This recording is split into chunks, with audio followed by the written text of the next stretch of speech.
লাইফে ups and downs আসবে, that's part and parcel of everybody's life.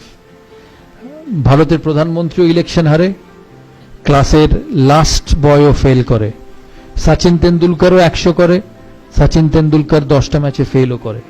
Sachin Tendulkar ভারতের হয়ে 700 ইনিংস খেলেছে, 700 সেঞ্চুরি করেছে 100টা, তার মানে বাকি 600টা ম্যাচে তো সে 100 করেনি। But every time he has turned out for India, he has believed that he will succeed. এর মূল কারণ হচ্ছে যে everybody will fail, but you have to come out of failures. You know, there will be an exam in school, there will be a pre-semester exam in school where your results will not be good. Maybe you have not studied enough, but that doesn't mean যে পরের সেমিস্টারে তোমার যে results হবে that will not be good. It will exactly depend on what you do from that semester to the next semester. So don't put your head, your shoulder, your belief down with failures, because failures will come. There is nobody in the world who is not failed. Virat Kohli ke dekho, last 3 months hasn't got a run against Australia, hasn't got a run in the IPL. Shobai IPL dekho to? He is one of the best batsmen in the world, but he hasn't scored runs. কিন্তু এর কোনো মানে নেই যে পরের সিরিজেও run করবে না। ও তখনই রান করবে না যখনই ও নিজে বিশ্বাস করে যে ও রান করতে পারবে না। But if he believes that he will succeed and he works towards being successful, he will succeed. আমি অনিল কুম্বলের একটা ঘটনা বলি বিফোর তোমাদের কাছ থেকে প্রশ্ন নেবার আগে। 2003 সালে ভারত অস্ট্রেলিয়া যায়। 2003 সালে ভারত অস্ট্রেলিয়া যায়, সেখানে অস্ট্রেলিয়ায় 2টো স্পিনার নিয়ে যেতে চেয়েছিল ভারতীয় সিলেক্টররা। আমি যখন ক্যাপ্টেন আমাকে বলা হয় যে হরভজন সিং যাবে আর মুরলী কার্তিক যাবে।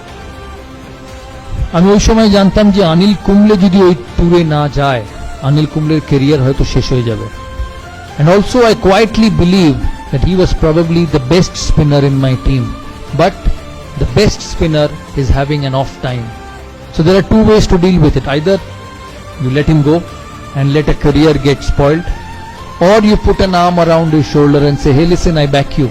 আমি মনে করি যে তুমি সাকসেসফুল হতে পারো। কারণ একটা মানুষ যখন বড় প্লেয়ার হয়, বা একটা তোমাদের মধ্যে থেকে কেউ যখন 10 বছর বাদে, 15 বছর বাদে, 20 বছর বাদে সাকসেসফুল হবে, সে এতদিন ধরে যখন সাকসেসফুল হয়ে এসছে, তার মানে তার অ্যাবিলিটি আছে, তার মানে তার ভালো জিনিস করার যে কোয়ালিটি সেটা আছে। কিন্তু কোনো মানুষের লাইফের গ্রাফ এক থাকতে পারে না।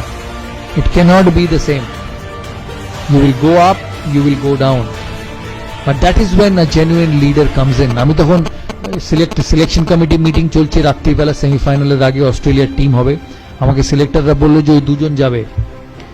আমি মিটিংয়ে ঢোকার আগে জনকে বলি যে অনিল কুম্বলেকে যেতেই হবে অস্ট্রেলিয়া, কারণ ও যদি না যায় his career will come to an end. John agreed. John বললো হ্যাঁ ঠিক আছে, অনিল কুম্বলে যাক। আমরা সিলেকশন মিটিংয়ে ঢুকি, 2 ঘন্টা, 2.5 ঘন্টা, 3 ঘন্টা সিলেকশন মিটিং চলে, কিন্তু অনিল কুম্বলেকে কোনো সিলেক্টর নিতে চায় না। আমি মিটিং শেষ হবার আগে অবধি বলি, যতক্ষণ না অনিল কুম্বলের নাম এই খাতায় লেখা হবে আমি এই মিটিং ছাড়বো না।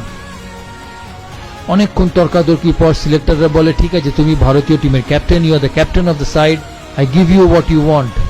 কিন্তু ভারত যদি ভালো পারফরমেন্স না করে, অনিল কুম্বলের আগে তোমার চাকরি যাবে।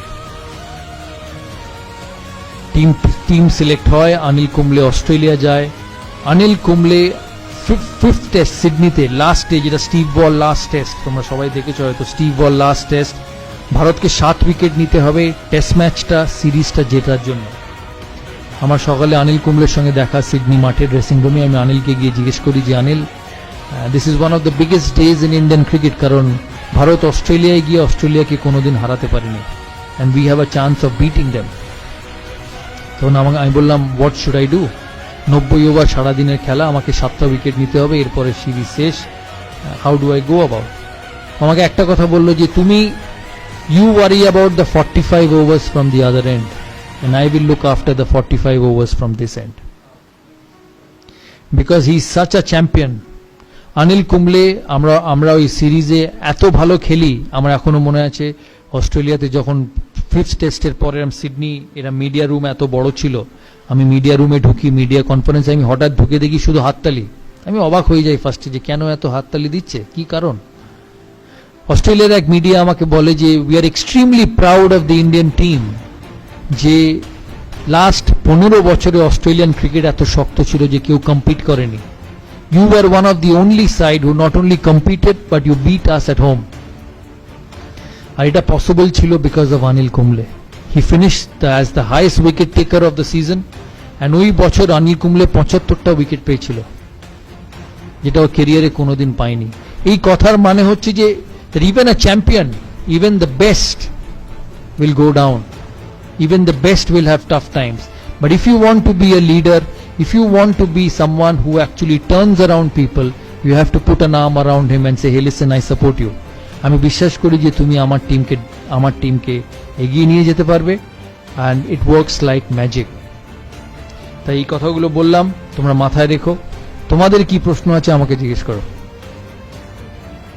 লজ্জা পাবে না, কেন আমি তো বারবারই সেরকম কথা বলতে পারবো না। তাই this is one time opportunity for all of you. জানি অনেকক্ষণ বলে ফেললাম, প্রায় 50 মিনিট হয়ে গেল। তোমরা বলো, তোমরা কি জানতে চাও? বাট বিফোর আই ফিনিশ আমি একটা কথা বলতে চাই যে আমি এর আগে কোনোদিন কোনো ইনস্টিটিউটের অ্যাম্বাসেডর হইনি। This is the first time. আমি প্রায় 100টা ব্র্যান্ড এন্ডোর্স করেছি, কোক থেকে, এই কোক, পেপসি, যা বলবে সব। দাদার ছবি হয়তো তোমরা সারা কলকাতার কোনো না কোনো হোর্ডিং এ দেখেছো। But one of the main reason of me being a part of this institute is to see your career grow. তাই আমার অ্যাসোসিয়েশন এই ইনস্টিটিউটের সাথে সাকসেসফুল তখনই হবে যখন তোমাদের ইনস্টিটিউটের চিফ ট্রাস্টি, তোমাদের প্রিন্সিপাল 1 বছর বাদে, 2 বছর বাদে বা 3 বছর বাদে যখন আমার সঙ্গে ফোনে কথা হবে, তখন যাতে বলতে পারে যে দাদা আপনি আমাদের ইনস্টিটিউটের সাথে ইনভলভ হয়েছিলেন, we have produced some scholars from this institute, and that will only happen because of you.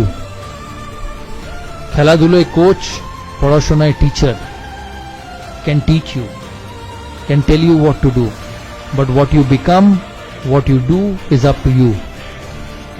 দেখবে বাড়িতে মা যখন রেগে যায় প্রায় বলে যে আমি তো ঘোড়াকে জল অবধি নিয়ে যেতে পারি, আমি তো জল খাওয়াতে পারবো না। So it's the same thing. টিচাররা পড়াবে, কোচ তোমাকে বলবে কি ঠিক করতে হবে, কিন্তু ভালো কি খারাপ, brilliance will only be obtained by you. তাই এখানে তোমরা হচ্ছ দ্য মোস্ট ইম্পর্ট্যান্ট।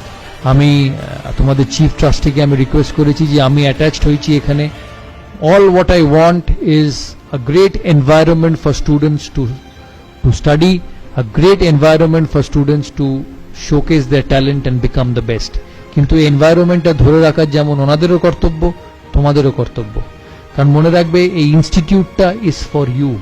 এই ইনস্টিটিউট থেকে তোমাদের চিফ ট্রাস্টি বা মালিক ডিগ্রি নিয়ে বেরোবে না, ডিগ্রি নিয়ে বেরোবে তোমরা। So this institute, this facility is for you to make the most of it and become one of the most successful people one day. Thank you.